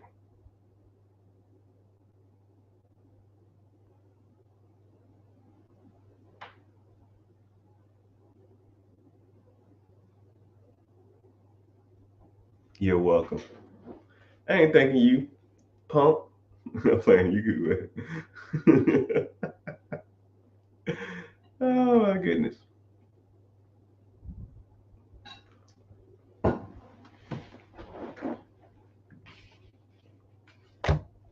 But I'm gonna probably stay on here another 15, 20 more minutes. If you're watching from anywhere in the world, um, click the link in the bio or just go to YouTube and type in the Rich Get Richard, and you can watch me there. And it's a little, it's easier for me to see your comments and or those channels pay me to be here, right? I probably have about 100 people in here now over all the social media platforms, and YouTube is the only one that gives up the money. Everybody else be on the bull stool, right? But if you want to watch from there, it's all cool. If you don't, it's fine. I don't care. It don't make me no difference. I already got mine. Let's talk about setting up successful kids as early as possible. Ooh. Let's get into the kids. We are the world. We are the children. All right. So first of all, let's let it be known. Regardless if you have kids or not, this is applicable to you. And a lot of times, people don't never necessarily want to give up on their dreams to chase their kids' dreams, but you can almost do one and the same. You can chase your dreams while also preparing your kids for their future. And I'm gonna kind of put you on a little easy way to kind of think about this. So a lot of people will say invest in life insurance. And I'm not saying life insurance is great or bad or okay, it is what it is. I'm not telling anybody to cancel their life insurance. Don't you ain't gotta listen to nothing I say, right? But there are better ways out there to do it, right? Especially if you do like temporary life insurance, which that's a whole nother story, which I recommend, but that's all and it's cheaper. Term life insurance, not temporary. Well, I guess term. It's a term for it. So what you do is you take all the money that you was going to devote to your kid. Okay? This is the play. If there's another easier way out there to do this, you let me know, because I ain't figured out one yet. And I've been doing this for years and it's been working for me. Right? But like I said, invest with your own prejudice and bias, whatever analogy you want to include. So you invest in something that's going to be long term. That's where the play is. You can't do it off of short term gains, and you can't do it off trends. Like the crypto thing and sports gambling and shots, pools, stop loss, options, futures. That shit ain't it, right? You need some long term, old school investing. Something, the easiest way to explain it is, if your grandma or your mama heard of the company, if your kids heard of the company, if the company's going to be around, if you feel like the company's going to be around in 10 years, right? So ask yourself this. You can even say that with Bitcoin. You think Bitcoin's going to be around in 10 years? I don't know. He's like, yeah, it will be. Cool. Put your life on it. Would you put your life that Bitcoin will be around in 10 years? No. Exactly. What about Amazon? Your life, Amazon will be here in 10 years. Yeah, I would, right? NVIDIA? Yep. Microsoft? Yep. Google? Will Google be around in 10 years? Yeah. Google ain't going nowhere. So now, once you've kind of established like long-term investments versus shit, it's not that hard. Once you establish like long-term investments, now what you need to do is you need to allocate money towards long-term goals. Simple.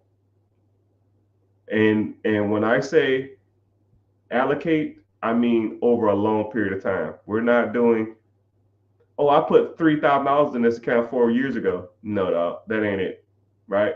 Dollar cost averaging. It's almost like, think about it like this. What's more effective?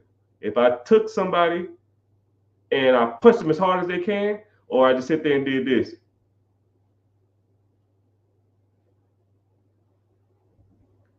For 10 years, 15 years, 20 years.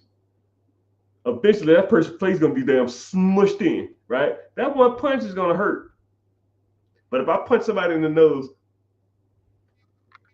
all day long, for 30 years, their whole face will be concaved in. They'll almost look like a different person after 5 years, 10 years, 15 years, because that's the effects of long-term investing, right? Throwing your money into something and letting it ride ain't it. You got to put it in there constantly. I don't give a damn if the car tires need done. I don't give a damn if the wedding's coming up. I don't give a damn if I want to take a vacation. I do not care. Invest, invest, invest, invest every month. Never turn it off.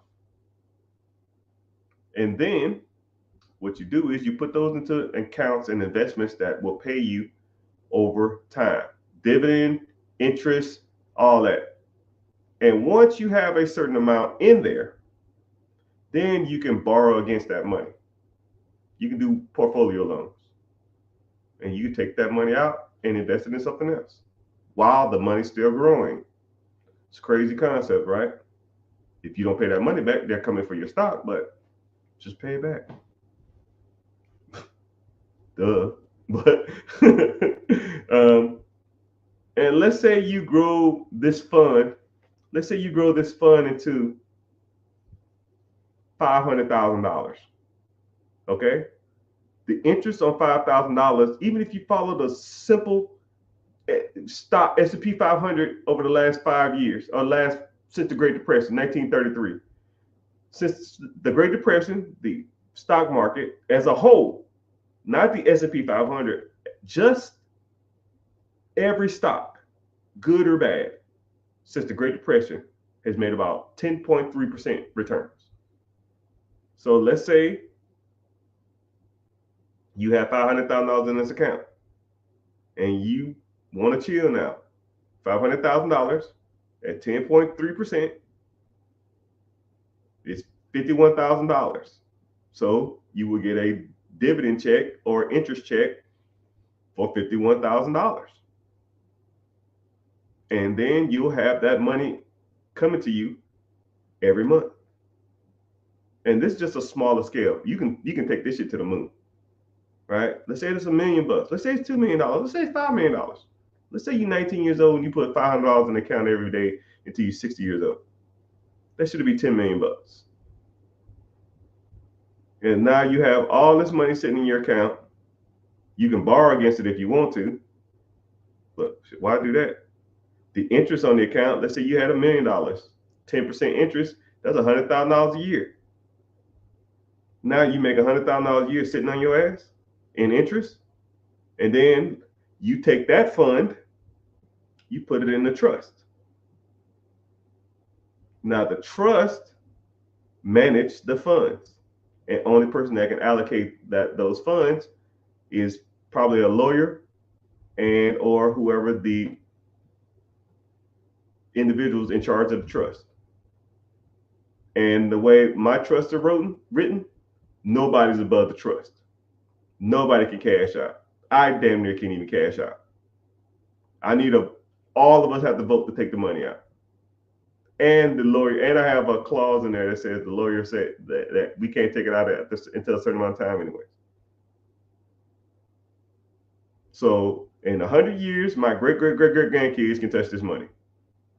But after that, I don't give a shit, right? But it'll probably be $100 million or some shit in there. And $100 million at 10% compounding interest is probably be $10 million a year. Why would they need the $100 million? They can just split $10 million each amongst themselves. And I'll just make a YouTube video if YouTube's still around there. I'm like, yo, you fucking idiot. It's $100 million in this account. You're not going to make more money than I did. You're not that smart. Take the $10 million, shut the fuck up, and I'll see you next year. You can, if you spend it all on anything, on dumb shit, then come back next year and you have another 10, right? But you're going to take the $100 million and do the same thing with the $100 million that you're doing with the $10 million, and it's buy junk. You're not that smart. Just live off this money for the rest of your life and your kids' life and your kids' life and your kids' life. And now y'all just live off royalties for the rest of your life. You pretty much making your kids trust fund babies.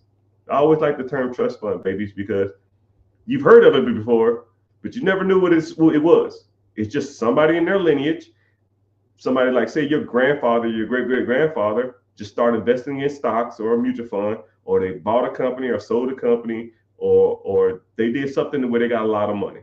They put it into the stock market or they put it into an investment, and the investment pays their family a royalty or interest or a percentage every year for the rest of their lives.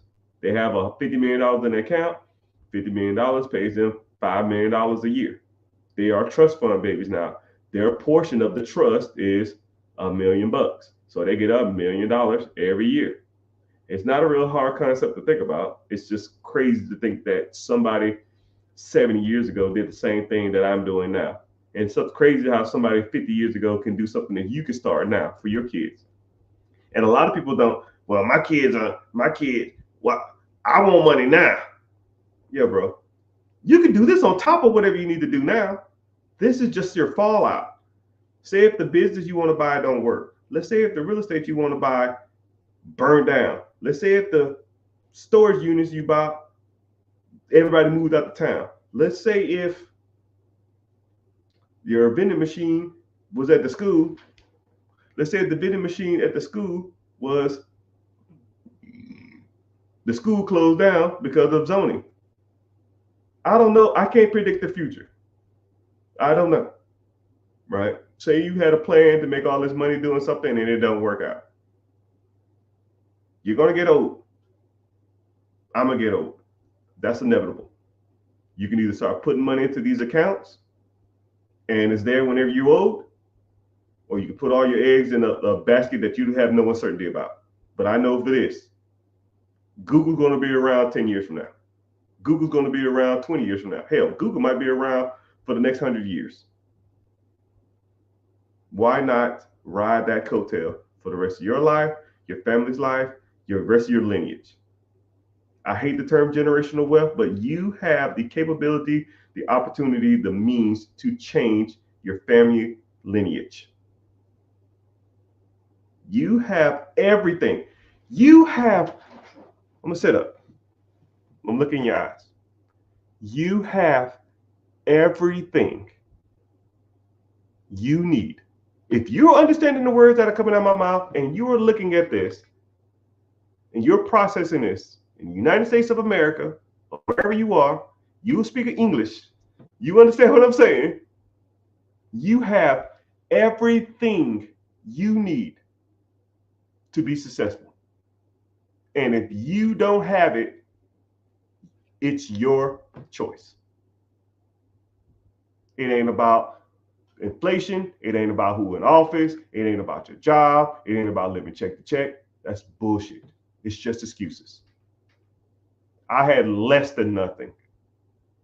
I think I would swap my situation when I was broke and sleeping on my brother's couch or sleeping in his car and surf riding. I would swap that situation with anybody in these lives. Anybody. You had a job or you got a job. I didn't have that. You probably have a car. I didn't have that. You probably got a roof over your head. I didn't have a roof to call my own. I had nowhere to go. So I joined the military. I had nothing. I joined the military with a t-shirt, jeans, shoes, socks, and a toothbrush that was in my pocket. I didn't have no napkin wrapped around it. I didn't have one of those little plastic guards on it. And my wallet. And if anybody in here tells me they can't do it, I'll sit there to your fucking face and I'll call you a fucking liar. Because if I can do it with a t-shirt, jeans, toothbrush, a wallet, and shoes, I had $7 in my wallet. $7. And I borrowed it from a friend because I might needed a meal on the way to the military. And I was so cheap that I ate at the hotel and I was putting food in my pocket because I didn't want to have to pay for a meal. You have everything you need to be successful. And everything other than you being successful is a freaking excuse. Like, I just gave you a play on how to be a multimillionaire and make your kids generational wealth. It's about 75 people in here now. I swear to you, nobody will do it.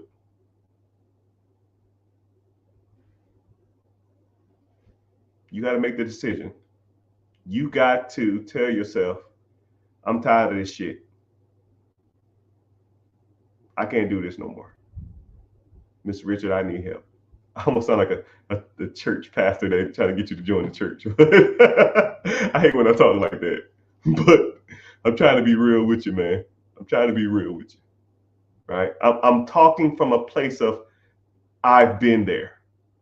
I try not to talk like I'm better than you. I've struggled more so than most of y'all. Right? You have a car and a job. I had less than that. And now your boy caked up. I put in the work. I made sacrifices. I did what I had to do. And that's why I am today. I learned from my mistakes and I learned from others who are smarter than me in certain areas. If you don't know how to do this type of stuff, you don't know how to do the real estate stuff. You don't know how to do the business stuff. You don't know how to do the LLC, S Corp, C Corp, sole proprietorship, business structure stuff. If you don't know how to raise capital, if you don't know how to invest, if you don't know what apps to invest in, you don't know what to invest in, you don't know how long you should be doing it, you don't know how to set up a trust, you don't know how to set up mutual fund ETFs and stuff like that. That's why you learn from people who know what the hell they're talking about. And a lot of these clowns out here have no clue. So, last warning, because I've almost exceeded my time. You want to learn how this process works. You want to learn how people do this on a high level. If you want to learn how the big boys and big girls make a lot of this money. I have a free class coming up. It is Wednesday, 9 p.m. EST. Join the free class and let's get started. If you want to know more, you got to start hanging with people who are doing it. And if you ain't, you can continue to hang with your friends now and see how far they got you. You are a reflection of your friends. And if they're not doing anything with their lives, 9 times out of 10, you're not doing nothing with your lives. When you're sitting around watching football or watching baseball or watching basketball or whatever sport you're into, and you thinking, man, this as good as it gets. If you feel yeah, well, maybe we don't need to associate with ourselves with each other. If you feel like I deserve better, I'm smarter than this, I'm better than this, come on over to Mr. Richard's neighborhood. It's a beautiful day in the neighborhood. Would you be mine? Could you be mine? Won't you be my neighbor? Make sure you follow in and click the link in the bio to join the free class. Later, dudes. Make sure you follow it too.